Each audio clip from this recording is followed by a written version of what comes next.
अच्छा, अब हम देखेंगे बेटा पॉलीसेक्राइड्स क्या होते हैं। पॉली मीन्स मैनी, सेक्राइड्स कहते हैं शुगर को, या सेक्रोन से ये लफ्ज़ निकला है शुगर।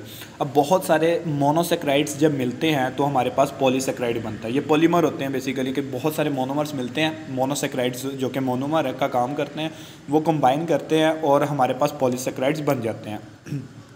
तो इसीलिए यहाँ पर उसने पहले ही लाइन में लिखा हुआ है कि polysaccharides are carbohydrates of high molecular mass which yields of many monosaccharide molecules on hydrolysis.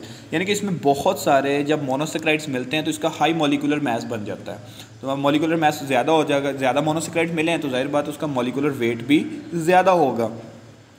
और जब इसको तोड़ा जाएगा, यानी कि इसको हाइड्रोलाइज किया जाएगा, इसको जब हाइड्रोलाइज किया जाएगा, हाइड्रोलाइसिस किसे कहते हैं? हाइड्रो का मतलब होता है वाटर, लाइसिस का मतलब है तोड़ना। कि आप किसी बड़े मॉलिक्यूल को वाटर के इस्तेमाल से उसको छोटे मॉलिक्यूल्स के अंदर, छोटे मोनोमर्स के अंदर तोड़ दें तो उसको हम हाइड्रोलाइसिस कहते हैं। अब यहाँ पर जब हम पॉलीसेक्राइड्स को तोड़ेंगे, इसकी हाइड्रोलाइसिस करवाएंगे, तो हमारे पास जितने मोनोसेक्राइड्स उससे कंबाइन किए होंगे तो वो हमारे पास मोनोसेक्राइड्स अलग हो जाएंगे। तो इसमें जो मोस्ट कॉमन एग्जांपल्स है जो आप लोगों को फेमिलियर भी है, जिनका नाम काफ़ी दफ़ा आप सुन चुके हैं और पढ़ भी चुके हैं, वो है स्टार्च एंड सेलुलोज।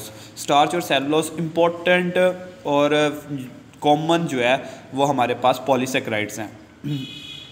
इसका जो इन दोनों का फार्मूला उसने यहाँ पर इन दोनों का फार्मूला यहाँ पे उसने बताया है जी, कि हमारे पास इनका जो मॉलिक्यूलर फार्मूला है वो है C6H10O5N।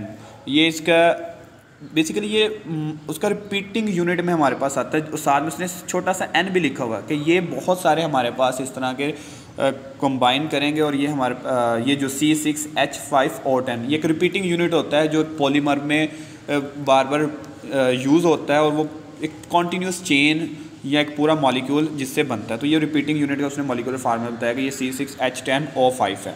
बेसिकली ये पॉलीमर हमारे पास है, ठीक है। अच्छा, इसके बाद नेक्स्ट पर उसने पीछे हमने बात की ओलिगोसेक्राइड और उस ओलिगोसेक्राइड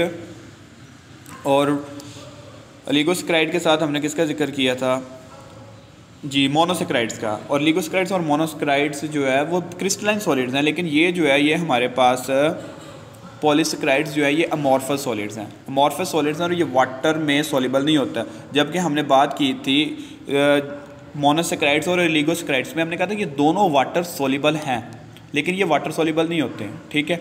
और वो क्रिस्टलाइन सॉलिड्स हैं, ये अमॉर्फस सॉलिड्स हैं। वो स्वीट इन टेस्ट होते हैं और इनका कोई भी टेस्ट नहीं होता, ये टेस्ट लेस होते हैं, जिसकी वजह से इसको हम कहते हैं कि दीज आर नॉन शुगर्स। इसको हम नॉन शुगर्स भी कहते हैं। अच्छा जी, इनका जो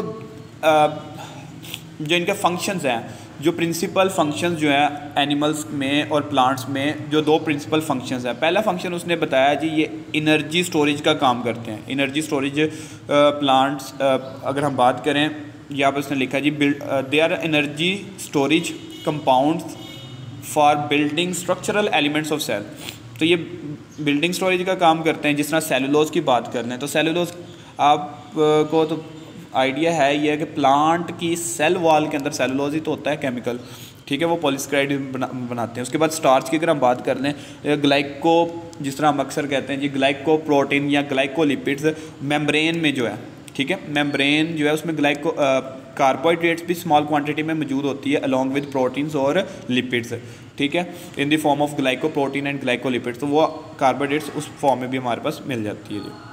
तो इसलिए इसने कहा कि ये स्ट्रक्चरल एलिमेंट्स है, यानी कि ये सेल्स के स्ट्रक्चर बनाने में बड़ा अपना अहम किरदार अदा करती हैं। जिस तरह प्लांट की सेल वॉल को सेलुलोज सिंथेसाइज करती हैं जी। अच्छा, इसके बाद प्लांट्स जो है वो ग्लूकोज को स्टोर, अब प्लांट्स ग्लूकोज को स्टोर करेंगे स्टार्च की फॉर्म में, ठीक है, प्लांट्स के अंदर स्टार्च की फॉर्म में ये स्टोर होगा। और एनिमल्स के अंदर जो ग्लूकोज स्टोर होती है वो in the form of glycogen store होती है। और ग्लाइकोजन जो है एनिमल्स के लीवर में और मसल्स के में स्टोर होता है। अच्छा जी, इसके बाद हम इनका वन बाय वन स्ट्रक्चर पढ़ लेते हैं।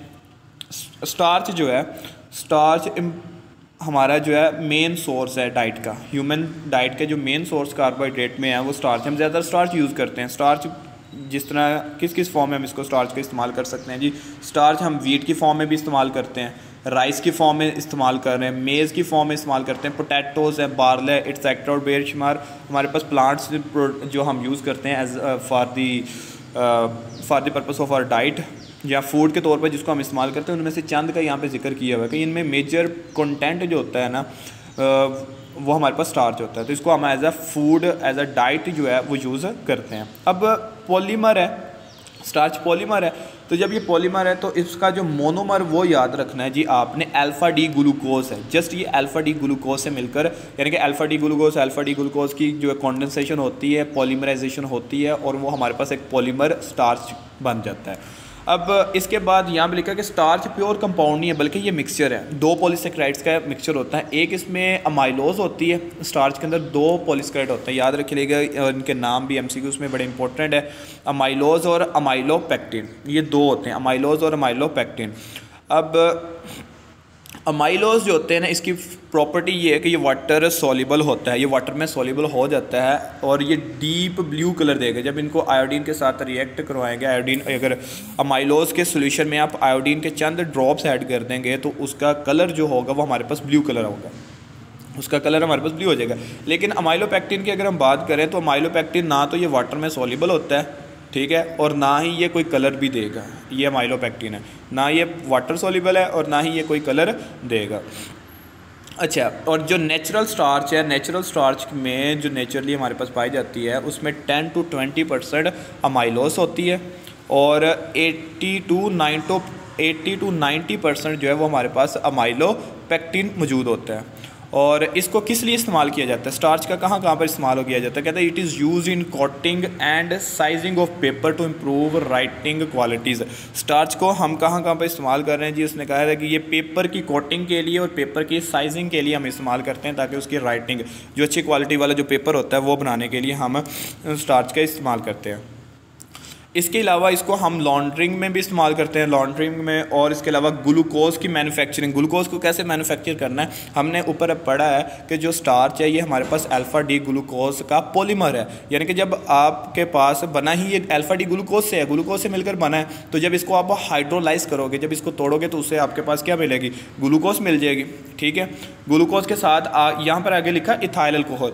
आपको अल्कोहल वाले चैप्टर में अगर याद हो तो हमने वहाँ पे पढ़ा था कि हम मोलेसिस से भी एथानॉल प्रिपेयर कर सकते हैं या इथाइल अल्कोहल, और दूसरे नंबर पे हमारे पास लिखा था कि हम स्टार्च से भी एथाइल अल्कोहल प्रिपेयर कर सकते हैं। तो ये इनकी मैन्युफैक्चरिंग में इस्तेमाल होता है। और नीचे अगर आप देखेंगे ये जो टेबल दिया हुआ है, ये जो बॉक्स है, इसमें जो ये हमारे पास है स्ट्रक्चर ऑफ अमाइलोस, ये अमाइलोस का स्ट्रक्चर है।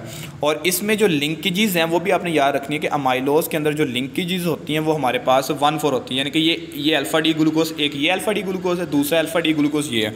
अब इसमें ये जो कार्बन 1 है और ये कार्बन 4 है, अगर इस साइड से काउंट करें, ये कार्बन 1, ये 2 है, ये 3 है और ये वाला कार्बन 4 है, तो ये 1,4 लिंकेजेस होती हैं इसमें, यानी कि पहले अल्फ़ा डी ग्लूकोज का पहला कार्बन और दूसरे अल्फ़ा डी ग्लूकोज के चौथे कार्बन का जो हाइड्रोक्सल ग्रुप है उनमें लिंकेजेस बनती हैं। तो ये 1,4 लिंकेजेस होती हैं इसमें अमाइलोस में। जब हम आते, और ये स्ट्रेट चेन है, ये ब्रांच नहीं है, इसमें ब्रांचिंग नहीं होती अमाइलोस के अंदर। अब हम नीचे बात करते हैं जी अमाइलोपेक्टिन की। तो अमाइलोपेक्टिन की अगर हम बात करें तो इसमें आपके पास दो तरह की लिंकेजेस पाई जाएंगी। अब अगर नोट करें तो ये 1,4 तो है ही है और साथ में 1,6 ग्लाइकोसिडिक लिंकेजेस भी होती है और ये ब्रांच में आ जाता है। आप अब यहाँ पर डायग्राम में देख रहे हैं कि ये आपके पास स्ट्रेट चेन चल रही थी, लेकिन उसके साथ यहाँ पर ये एक ब्रांच भी लगी है, तो ये ब्रांचिंग में भी आ जाता है, तो जिसकी वजह से ये वाटर में सॉल्युबल नहीं होता। अच्छा जी, इसके बाद हमारे पास आ जाती है जी सेलुलोज।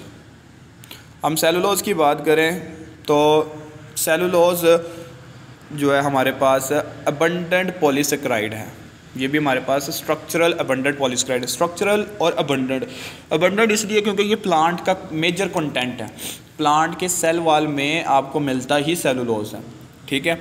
और इसी वजह से उसने लिखा है, अगली लाइन में अगर आप रीड करें तो उसने लिखा कि 100 billion ton of cellulose are produce each year by plants, यानी कि हर साल जो पौधे जो है सेलुलोज प्रोड्यूस करते हैं वो 100 बिलियन टन जो है वो सेलुलोज हमारे पास प्रोड्यूस होता है।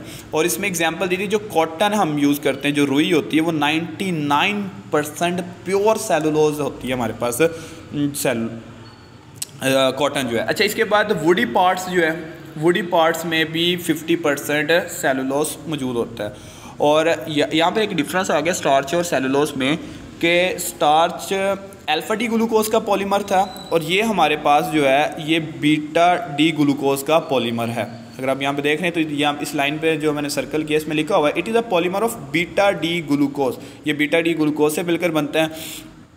अच्छा जी, इसके बाद it is present mainly in plant kingdom, क्योंकि मैंने बताया ये मेजर कंटेंट ही प्लांट का होता है, क्योंकि प्लांट के सेल वाल में पाया जाता है, तो इस वजह से इसको हम कहते हैं कि ये मेजर प्लांट कंटेंट है और प्लांट किंगडम में ही ये मेनली पाया जाता है। उसके अलावा कुछ मेरीन एनिमल्स होते हैं।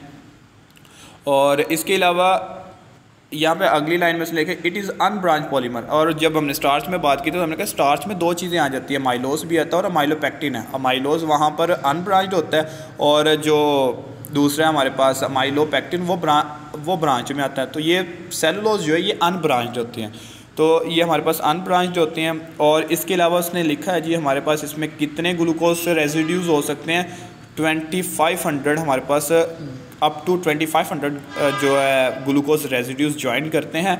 और कौन सी लिंकेजेस के थ्रू ज्वाइन करते हैं, ये बीटा 1,4 लिंकेजेस होती हैं। अब यहाँ पे एक चीज़ नोट करने वाली है कि आपके पास स्टार्च में अल्फ़ा 1,4 लिंकेजेस थी और अमाइलोज में अल्फ़ा 1,4 लिंकेजेस थी। अमाइलोपेक्टिन में अल्फ़ा 1,4 और अल्फ़ा 1,6 दोनों ही लिंकेजेस थी और यहाँ पर आपके पास है बीटा 1,4 लिंकेजेस पाई जाती हैं। और बिल्कुल जी आप यहाँ पे देख सकते हैं ये इसकी डायग्राम, ये कॉन्टीन्यूस चेन की शक्ल आपको में दिखाई दे रही होगी, इसका स्ट्रक्चर जो है। अच्छा, इसमें देखें ये कार्बन, ये बीटा डी ग्लूकोज का कार्बन 1 है और इधर ये जो है ये कार्बन 4 है। ये आपके पास कार्बन 4 और 1,4 बीटा डी ग्लूकोज लिंकेजेस होती है इसमें। अच्छा, इसके बाद हमारे पास आ जाता है जी ग्लाइकोजन। ये हमारे पास ग्लाइकोजन है। तो ग्लाइकोजन जो है अब हमने पढ़ा है कि ये मेजर एनर्जी रिज़र्व प्रोडक्ट होता है एनिमल का, कि एनिमल में जो एनर्जी स्टोर की जाती है वो ग्लाइकोजन की फॉर्म में एनर्जी को स्टोर किया जाता है उसमें। और इसको स्टोर कहाँ करते हैं, ग्लाइकोजन को लीवर में स्टोर किया जाता है और मसल में इसको स्टोर कर दिया जाता है और ये मेन एनर्जी प्रोडक्ट होता है एनिमल्स का। अच्छा, इसके अलावा in the same way starch function glycogen is there for, इस वजह से हम इसको एनिमल स्टार्च भी कहते हैं ग्लाइकोजन को। और यहाँ पे उसने इसके बाद लिखा है इससे structures closely resemble with that of amylopectin 1,4 and 1,6 glycosidic linkage, कि ये अमाइलोपेक्टिन से रिजेंबलेंस करता है। अमाइलोपेक्टिन के में रिजेंबलेंस किस तरह से करता है जी, अमाइलोपेक्टिन में हमारे पास 1,4 लिंकेजेस भी हैं और 1,6 लिंकेजेस भी होती हैं। और इसमें भी इसी तरह से ग्लाइकोजन में 1,4 लिंकेजेस भी हैं और 1,6 ग्लाइकोसिडिक लिंकेजेस भी मौजूद होती हैं। Human glycogen is much more branched molecule than amylopectin, तो इसमें ब्रांचिंग ज़्यादा होती हैं और ये भी ग्लूकोज से मिलकर बनता है। तो जब इसकी हाइड्रोलाइज की जाती है तो ये भी हमें अल्फ़ा डी ग्लूकोज के यूनिट्स प्रोवाइड करता है। तो ये था जी आज का हमारा बायोपॉलीमर का टॉपिक, जिसमें हमने कार्बोहाइड्रेट का वाइंड अप किया अपने टॉपिक।